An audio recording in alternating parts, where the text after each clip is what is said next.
Ja, en hier staat dan weer een heel schoon prinses voor ons. Vertel eens even wem ze is. Ik ben Fem Legner en ik ben de katerprinses van Neel. Ja, zo super weer, want volgens mij is het voor de eerste keer dat ze een prinses hebben, of niet? Ja. En du bent de eerste. Du geeft de geschiedenisboeken in. Ja, zeker. De meiden roelen de wereld tegenwoordig, want du hebt ook 2 meiden als adjudant, zie je.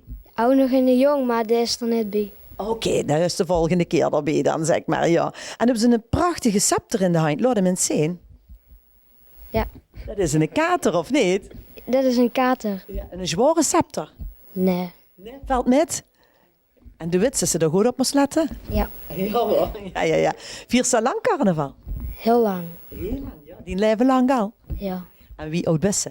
Ik ben 12 jaar. Ah, kijk. Ja. En wie ze gevraagd werd, dus was het meteen, ja, dat gaan we doen? Was het een verrassing? Het was wel een verrassing.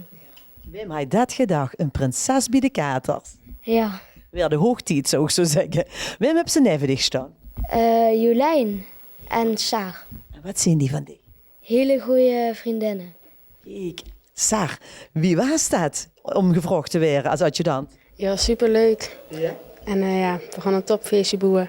Een groot feestje boeien. Dat horen voor altijd geer. Ik zie het. En dicht dan, hè, Jolijn? Ja, heel chic. Ja. Ja. Daar had je er zeker meteen zin in, hè? Ja. Ja. En toen wist ze al wat het inheel om adjudant te zien. Was het voor dich een verrassing? Ja, wel, ja. Maar en voor dich dan, als jeugdprinses, had ze er ooit aan gedacht dat ze dat in zou zweren? Eigenlijk, nee. Nee, dat had ik me voor kunnen stellen. Dat is nog nooit voorgekomen bij die katers. Ik vind het een hele schone zet. Nou, dames, ik wens u heel veel succes, heel veel plezier, schone vastelovend en tot slot een gesprek. Ren, spring, dans, vasteloven met glans. Ren, spring, dans, vasteloven met glans. Ren, spring, dans.